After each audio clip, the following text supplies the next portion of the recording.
What's up, shipbuilders? Hey, I have a new ship for you. A ship that was recently selected as a finalist in Bethesda's official Starship design contest. Is that enough of a teaser intro? Let's jump in. Popular sci-fi ships take cues from the real-world masters of flight all the time. Birds. I mean, think about X-wing, Y-wing, B-wing. Notice any pattern there? But more than that, you got the bird of prey, the warbird, even the falcon, Millennium Falcon. So, drawing inspiration from all these, allow me to present to you the Starwing. Instantly recognizable as its X-wing silhouette, but also taking some design ideas from my prior Star Fox R-wing build to place weapons within those wings, and the center cockpit fuselage, also R-wing from the R-wing. You also notice the wings are swept forward, reminiscent of the Romulan warbird, though these are angled upwards to form that iconic X shape. All of this was accomplished, as always, without glitches, without mods, using plain vanilla parts and build techniques. And also, as always, using the highest performing ship parts available. Powering this ship is the Pinch 8A reactor, boasting the highest hull value of any reactor in the game by a large margin, nearly 50% more than the next closest reactor, giving this ship a significant advantage in total health points. To further boost its defenses, the 28T Defender shield generator, which has the second highest total shield health in the game and takes the top spot for total health regenerated per second. That, coupled with its fast and efficient Slayton SA4330 engines, pound for pound some of the top performing engines in the game, make this ship a top performer in a fight. And speaking of a fight, this boasts top damage dealing weapons and a couple that receive boosts from more than one tech skill. The Vanguard Obliterator auto projectors, some of the best in terms of both sustained and burst damage per second, due to receiving buffs from both energy weapon skill and particle beam weapon skill. The Vanguard Hellfire autocannons, dealing more damage to a ship's hull than any other weapon in the game, and the Obliterator 250 turrets, which not only get buffed from both particle beam weapon skill and the automated weapon system skill, but because their recharge rate is actually faster than their attack delay, and coupled with their 30-round magazine, their high sustained damage can be dealt out with only allocating a single point in reactor power, allowing you to allocate more reactor power to your other ship systems while still getting top performance from a weapon that deals some of the highest sustained damage in the entire game.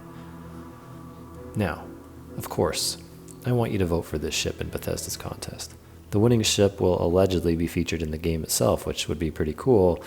And this is one of the few 100% vanilla, no glitch, no mod ship designs featured in the contest, which is actually why I also wanted to take a minute, or more than a minute, and talk a bit more about the contest itself.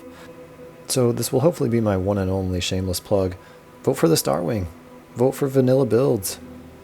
Vote for the ship tech. All right, let's jump into the contest. Now, I do have to do my very best to check my bias before I do this, because I obviously have felt a slight bit of hope that this ship would win. So I ask for more than a bit of grace as I do my best to set that aside. And now let me say, I'm incredibly disappointed by this contest.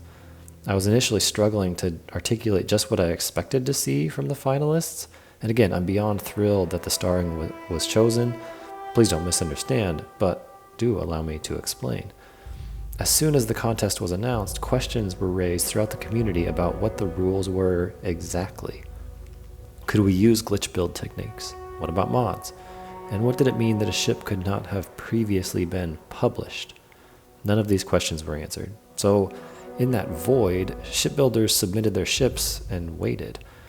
And what did we get? Honestly, I don't believe we got the best ship builds from this entire community. And let me explain why. First, we simply couldn't because of legal reasons. Bethesda likely didn't want to deal with the legality surrounding official contest rules for every country around the world, and frankly, I don't necessarily blame them for that. But that does mean cutting out a significant portion of the Starfield community, and that's just not cool. But again, I get it. I thought about, in response, running our own contest, but I don't want to jump through those hoops either, so it's just unfortunate. Second, at least one of the ships selected as a finalist was previously published on Reddit, which I honestly don't mind whatsoever, and I believe it was the original designer, builder, author anyway. But a simple clarification to this would have eased the minds of so many other builders to submit their best builds, which they likely didn't do due to being afraid of being disqualified because they had previously posted it on some other social site. Third, the voting is happening on Bethesda's Discord server, specifically in the Constellation channel. Now, you don't see this channel by default when you join their server, and for a significant number of folks, the link provided to join the Constellation channel directed them to a 404 error page. I, myself, even being selected as a finalist, couldn't access it, and I had to request access in the Starfield support channel, and I had to ask there more than once. I think my biggest contribution to this contest was actually starting a thread in that help channel that dozens of others have joined in to request access to the Constellation channel. So if you are able to take a few minutes and go vote, once you join Bethesda's main Discord server, if you are not able to access the Constellation channel, you'll need to request access in the Starfield support channel. Just create a post there and ask for access. Now, we're coming up on an election here in the United States in a couple months, and reducing barriers to vote is always a hot topic. This contest obviously isn't important in the grand scheme of life, but making it more difficult to vote isn't a good way to promote your game, which I think this contest that's the ultimate goal for this contest. Finally, and perhaps most importantly, there's a distance wider than the jump to Zelazny between plain vanilla builds and glitched builds, and a similar gap exists from glitched to modded builds. What this contest really needed was separate categories for builders to submit their ships. They need a vanilla category, first of all, which 98% of the vanilla ship builds I see look like bricks. They're flying bricks. And I get it. I know why. It's because most vanilla ship parts are bricks. They're square or rectangular, and the connection points are at the center of the part in the cardinal directions. So it's a brick making tool. So to create a vanilla ship that isn't a brick is an accomplishment by itself. To create one that is a unique design is something else entirely. So it needed an all vanilla category, and then I think it needed a vanilla parts with glitch connections, which we got some submissions that are pretty cool and became finalists. And this would allow for more organic shapes and designs, but could still be built without mods in the base game. The third category is BYO parts, but using vanilla connections. So basically modded parts. So mod your own parts. Make a ship that is only one part, or make one that is comprised of 1,000 tiny parts, like an intricate plane model kit. I mean, that would be really cool to see. Finally, there should be an anything and everything category, and anything goes. Take away all restrictions and let's see what you can do. So that said, I also feel like we should be able to see the submissions that weren't selected by this team at Bethesda. Now, I understand that's probably going to provide a lot of controversy, and they don't want to go down that road, and I get it. I wouldn't want to either.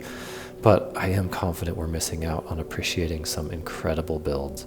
There are so many great builds out there, and it's very difficult to say all of this without indirectly disrespecting the finalists, myself included, if that makes any sense.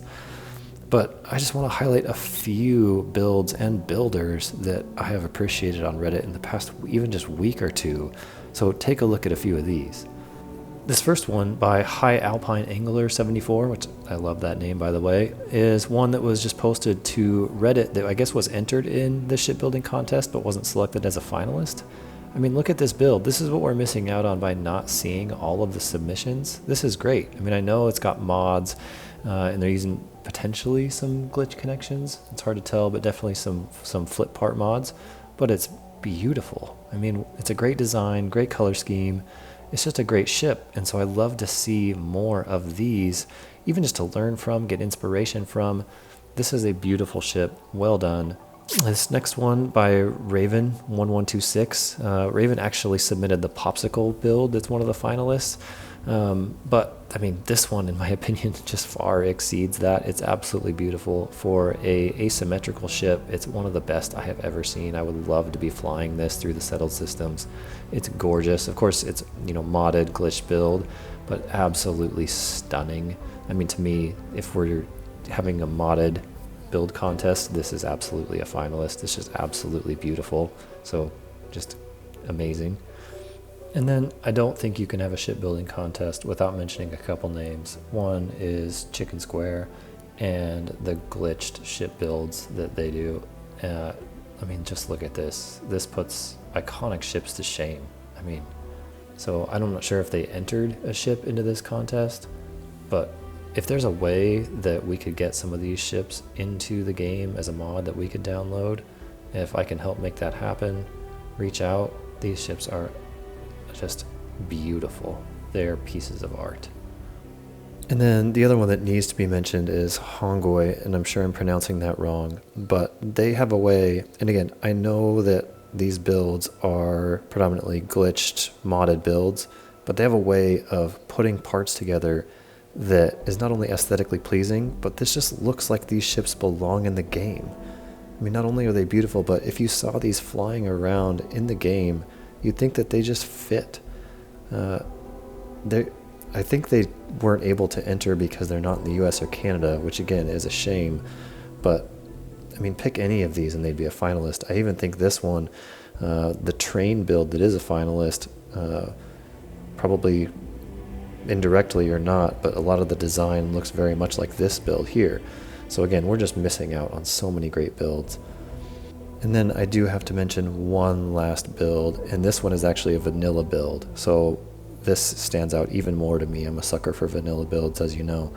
This is by Grand Vitesse, and this just captures Starfield to me. Like, if you could upgrade the Frontier to look like this to me is what the upgraded Frontier should be. It's a phenomenal design, uses the Nova parts really well, fits them all together so nicely. It's to design something like this from scratch using just the parts you have available takes real design skill. And so again, seeing this, if this would have been submitted in the contest, to me this should be a finalist, hands down. This is just beautiful work. And again, if there's a way that we could bring these sorts of ships into the game so that we can all fly them and appreciate them, let's try and make that happen.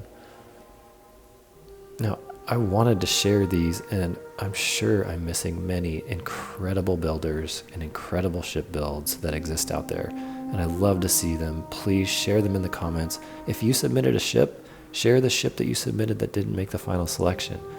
And before I sign off, one last teaser of something I've been working on. I've been having fun playing in the creation kit. As I've said before, I don't actually own a PC. I've been renting a terribly underpowered one in the cloud in order to explore the creation kit. The work that I did to bring you that shipbuilding tool to identify the best ship parts depending on your character level, your skill allocations, crew and magazine perk bonuses was all done persevering through multiple crashes of a terrible PC in the cloud.